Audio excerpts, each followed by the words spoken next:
বৈষ্ণব পদাবলীর সঙ্গে কোন ভাষা সম্পর্কিত? বৈষ্ণব পদাবলী, দেখেন বৈষ্ণব পদাবলীতে আমরা অনেকগুলো কবি পাই।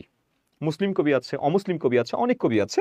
যে কবিগুলোর মধ্যে প্রধান চারজন কবি ছিলেন, যাদেরকে চতুষ্টয় বলা হয়। এই চারজন কবি কারা? আছে কি আছে, ওই যে বিদ্যাপতি আছে, আছে কি চণ্ডীদাস আছে, আছে জ্ঞানদাস আছে, আছে গোবিন্দ দাস। এই যে চারজন কবি, চারজন কবিকে একসাথে চতুষ্টয় বলা হয়, শ্রেষ্ঠ চারজন কবি।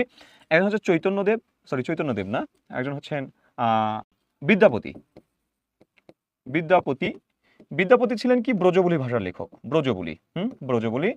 আর চণ্ডীদাস ছিলেন বাংলায় লিখেছেন চণ্ডীদাস, বিরহের কবি আর কি চণ্ডীদাস।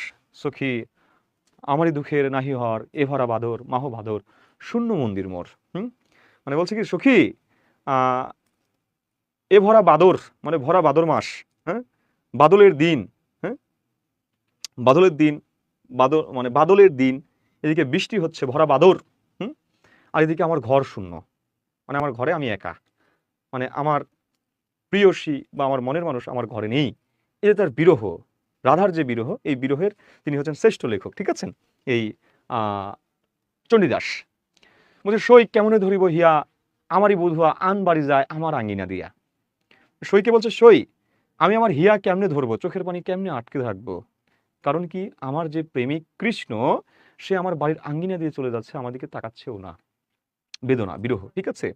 আর এই বিরহে বিরহিত হয়ে, বিচলিত হয়ে, উৎকণ্ঠা হয়ে আমাদের আধুনিক যুগের একজন কবি, একজন গীতিকার না, একজন সুরকার, দারুণ একজন শিল্পী, আমাদের মমতা জাফা, তিনি একটা গান গেয়েছিলেন, ফাইটটা যায় বুকটা ফাইটটা যায়, বন্ধু যখন বউ লইয়া, কি জানিয়েছিল আমার বাড়ির আঙ্গিনা দিয়া যায় নাকি, এরকম কিছু বিষয় ছিল আর কি।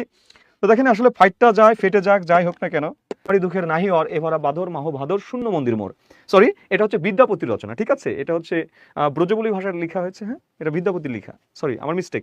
পরেরটা হচ্ছে ওই যে সখী আমারই কেমনে ধরিব হিয়া, আমারই বধুয়া আন বাড়ি যায় আমার আঙ্গিনা দিয়া, এটা হচ্ছে মূলত চণ্ডীদাসের, ঠিক আছে। তাহলে এই জায়গাতে আমরা যেটা পাচ্ছি সেটা ব্রজবুলি। হ্যাঁ, আরো দুজন আছেন, একজন জ্ঞানদাস আর একজন গোবিন্দ দাস।